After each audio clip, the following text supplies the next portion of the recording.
अस्सलाम वालेकुम, किदा तुसी वधिया। उम्मीद करदी सब खैरियत ना होगे। अज दी रेसिपी बना रहे हैं आलू चिकन। और आलू चिकन बनाने लई तुसी बहुत सारियां गलतियां कर दिंदे आ जो कि तुहाडे कोल आलू चिकन बिल्कुल ही अच्छा नहीं बनता। और तुसी गलती केड़ी करदे आ और मैं तुहानू अज इसी वीडियो ते दसांगी। बिस्मिल्लाहिर्रहमानिर्रहीम, बिस्मिल्लाह दी बरकतां। चिकन को अच्छी तरह फ्राई करना घी बिल्कुल ही फुल गर्म आ। और तुसी गलती ये करदी आ चिकन फ्राई करदे आ घी नू तुसी गर्म नहीं करदे और ठंडे घी ते चिकन हमेशा ही टूट जाता और अच्छी तरह फ्राई नहीं होंदा। चिकन नू नमक लगा के और अच्छी तरह फ्राई करना। मैं नमक लगाया हुआ सी, आधा चम्मच मैं नमक दा लगा लिया सी और अच्छी तरह फ्राई करूँगी। चिकन में लिया हुआ आधा किलो और ਇਹਦੇ ਵਿੱਚ मैं आलू पा रही हाँ। आलू किन्ने लिया वो भी मैं आगे जाके तुहानू दसांगी। अच्छी तरह चिकन का कलर प्यारा जा आ चुकिया वा। हुण असीं कर लेंदे इहनूं डिश आउट। माशाल्लाह ज़बरदस्त कलर आ चुकिया वा। आ देख लो लेग पीस है ना, तुसीं पकाओगे ना ये बिल्कुल ही नहीं टूटेगा, बिल्कुल इस तरह ही बहुत ही ज़बरदस्त रहेगा।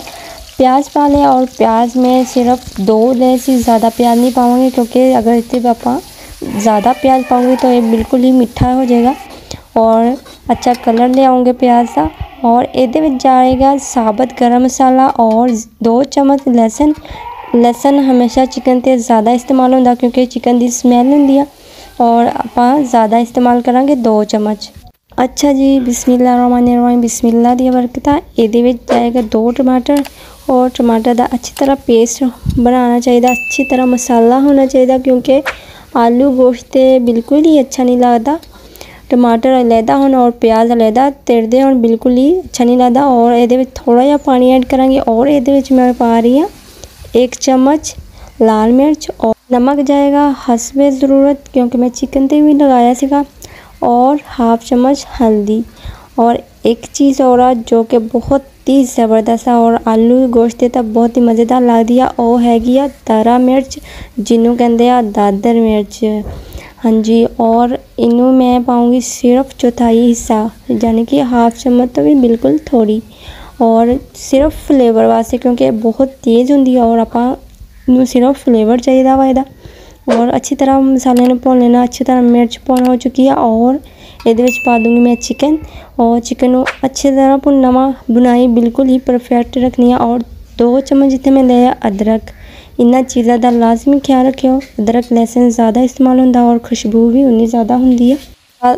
ज़्यादातर चिकन आलू तो बनाते हैं शादियां ब्याहां ते भी हुंदा वा ते बहुत ही ज़बरदस्त लगता वा। और घर विच अगर आपां बनाते हैं कोई उहदा टेस्ट बिल्कुल ही अच्छा नहीं होंदा, पता क्यों। और आलू दी भी एक खास वजह वा, आलू बिल्कुल फोके जे हो जाते और बिल्कुल ही स्वादिष्ट नहीं लगते, ना ही इन्ना दा टेस्ट होंदा वा क्योंकि तुसीं एक गलती कर दिंदे आ। 5 मिनट वास्ते मैं ढक दिंदी हाँ। अच्छा जी, 5 मिनट तो हो चुकी है। हुण जी मेन गल आ वो मैं तुहाडे नाल करदी हाँ।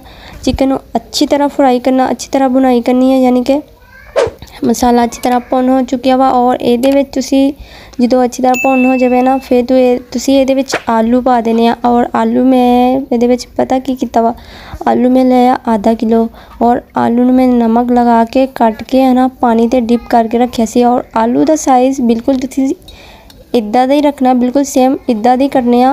आलू दे तुसी हमेशा 4 टुकड़े करने आ। छोटे साइज़ के आलू ले लो और ओदे तुसी 4 टुकड़े करने आ।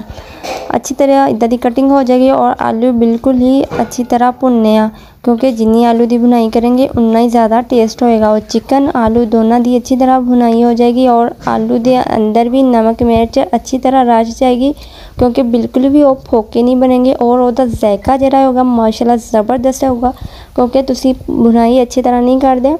और आलू पा लिया वा, आलू पा के तुसी है ना उस टाइम पानी पा दिंदे आ।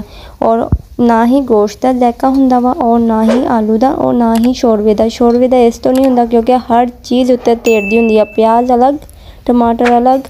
खाना बनाने ते तुसी कोई भी लापरवाही ना करियो।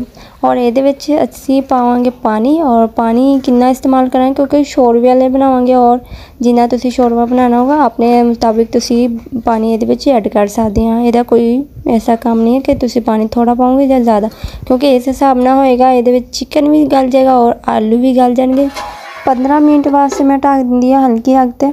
बिस्मिल्लाहिर्रहमानिर्रहीम। बिस्मिल्लाह दिया बरकता। माशाल्लाह बहुत ही ज़बरदस्त खुशबू आ रही है और चिकन भी गल गया हुआ और आलू भी गल चुके हैं। हाँ देख लो बिल्कुल ही नहीं खुरे और ना ही चिकन बिल्कुल अच्छी तरह वहाँ अच्छी कुकिंग करने का ये फ़ायदा होंदा वा। आ देख लो लैग पीस बिल्कुल ही नहीं टूटा।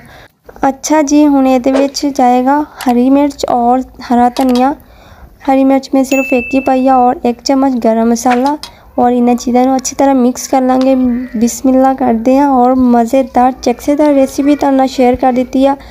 आलू गोश्त तुहानू पसंद आएगा कि नहीं आएगा मैनू कमेंट करके लाजमी दसियो। प्लीज़ मेरे चैनल को सबसक्राइब करके जाओ और मेरे चैनल को लाजमी सबसक्राइब करो। अपने प्यारे ते शेयर भी कर दिया करो। माशाल्लाह बहुत ही ज़बरदस्त बन गया वा आलू चिकन और शादियां विआहां ते बिल्कुल इस तरह ही हुंदा वा। तुसीं अपने घर भी बना सकदे हो। ट्राई करके ज़रूर देखियो और मैनू कमेंट करके लाजमी दसियो तुहानू मेरी रेसिपी किद्दां दी लगी और मेरे चैनल को सबसक्राइब किए बगैर किते ना जाओ। अपना बहुत सारा ख्याल रखियो। असीं फिर मिलांगे नवे चस्के दे नाल नवी रेसिपी दे नाल। ओके अल्लाह हाफिज़।